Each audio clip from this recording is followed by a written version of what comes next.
shocked about. Even the older one I drove It's a head-up display. had that heads-up display right there on the windshield.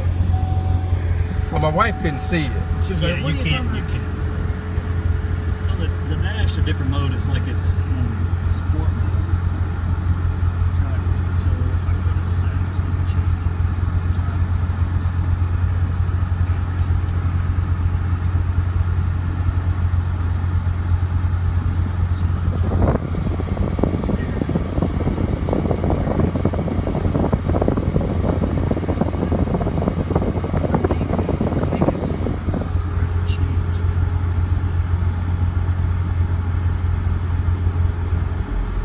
So this thing, oh, so you can drive this one when it rains.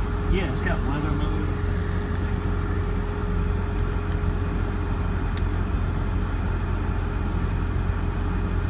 Speed warning, Karen needs that.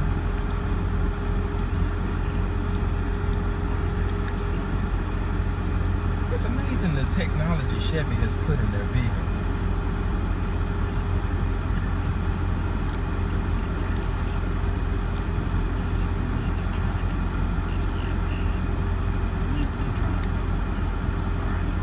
Now it'll change. So this is weather.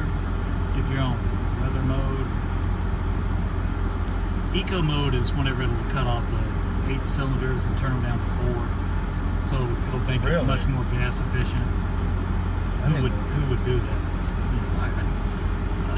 I've heard mine does that. It cuts half off on the highway. So touring mode makes the steering wheel really float in the car.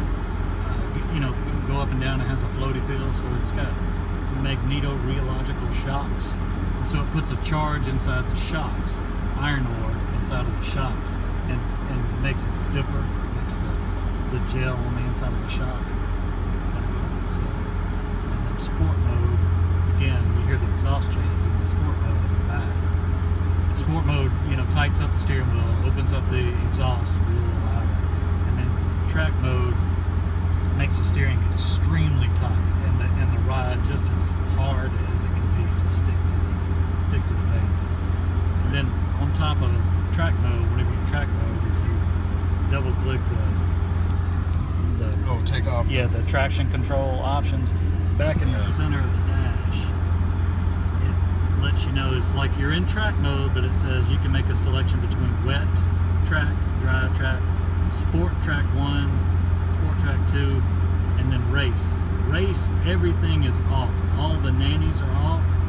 Sport 1 is about the most that you would want to go unless you're a pro driver. Because even with Sport 2, it starts removing a little bit more of the nannies. So 700 horsepower can get away from it. So and there's no reason unless you're just absolute racing to figure out why not have the nannies on, because they can help. Yeah. I imagine that's what the kids that tore those 2 Corvettes up on 75. But then to get launch control, you need to be in race track mode, and then you would select dry pavement. So we'll select dry, and then you have to have active rev match. So whenever you go back to the screen, if you press the clutch in now and you put it in gear. So if you press the clutch in gear, one of the gears, like you see, is indicated like the yellow. Yellow number 1. Yeah. Well, that's rev match. So that's how you know that you're ready to do launch control. Because if active rev match is off, it'll be a white number in the center. So then rev match right now, if you wanted to, you could just stomp the gas, leave the clutch in, and it's gonna rev limit to about probably 4,000 RPMs and hold. It'll hold. It won't go all the way down. Your foot's going to be all the way to the floor, but it will hold the RPMs based on dry track mode, and it'll make a sensor determination and hold the RPMs, and then you just dump the clutch. But it won't go to 6,600 RPM is the red line. Okay. So it'll hold that so you can get the best launch against the car. Insane. I like that. That's kind of cool. But and it keeps it from spinning. Keeps the wheel from... It'll spin a little bit, but makes the best decision that it can based on a lot of the stuff that's going on at the time. The top, along there, the dots along the dash, whenever track mode, that's your shift lights, and if you it won't happen whenever you're just revving the car, but whenever you engage wide open throttle, it realizes that you're in track mode and you're shifting. You're doing speed shifts in it, and those lights come in from the outside to the end. They'll just light up as bars going in the zoo. The dots, they'll light in stage. It's a stage that goes to the center. So those 10 dots, however many across the top of the screen up there, they'll go yellow. It'll be yellow to the center. Whenever it hits the center is whenever you should be shifting. It's the center is 6,600. Oh, that's slick. I like that. So you can see it out of your peripheral vision, and you can kind of watch the display change, the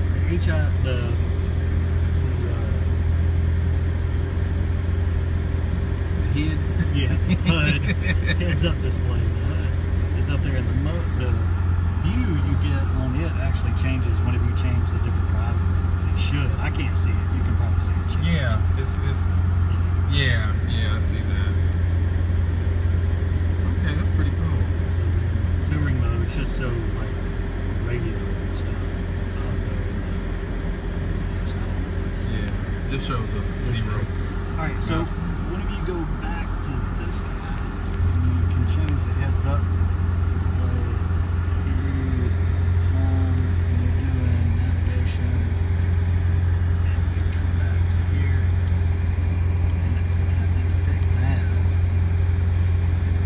What do you see in the? It's like it'll change the dash. It's this exact same thing without the dash. Yeah.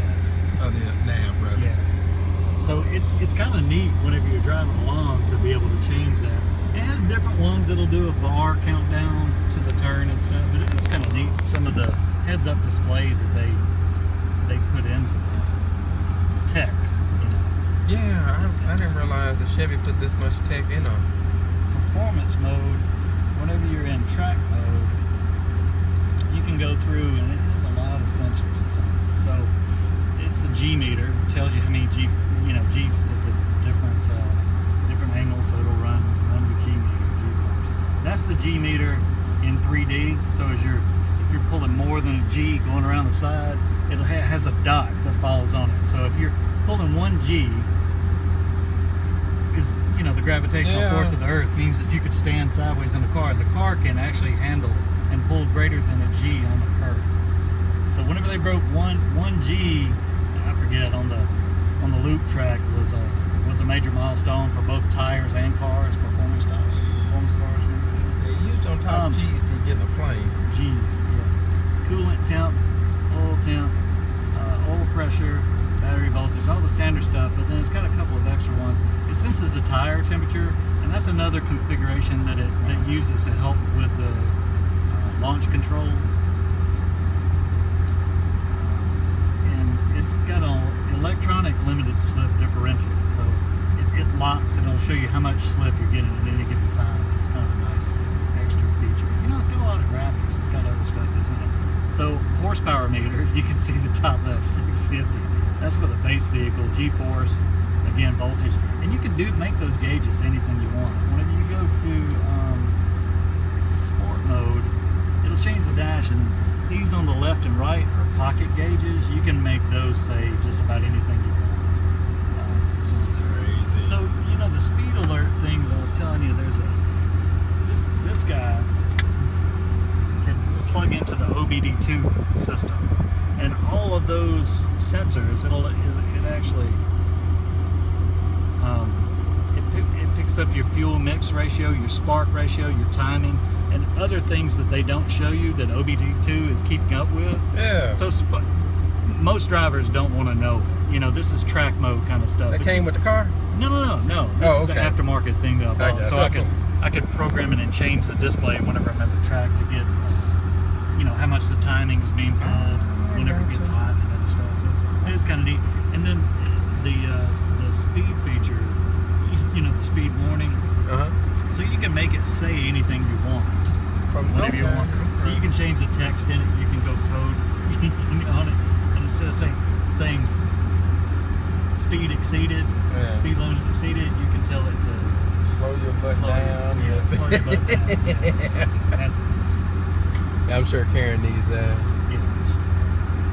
So That's pretty cool. it has a performance data recorder on it. So whenever you put it on the track, you can do start, finish line, choose your overlay for it. So performance timing, and go back. And we'll say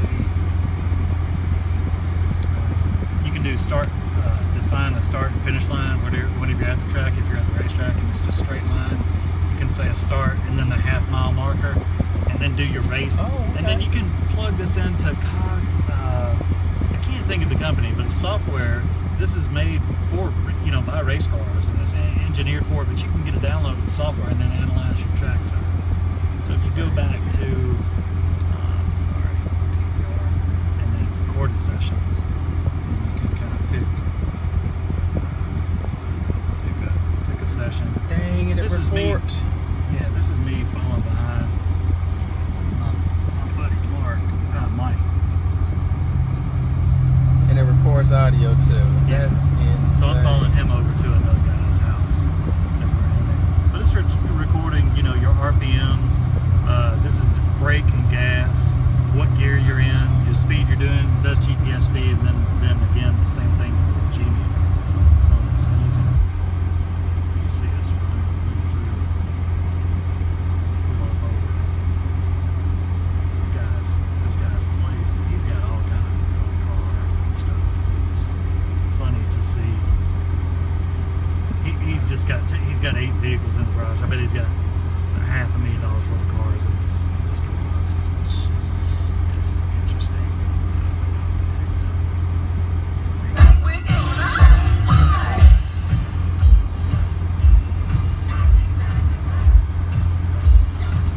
You got a you put it in valet mode.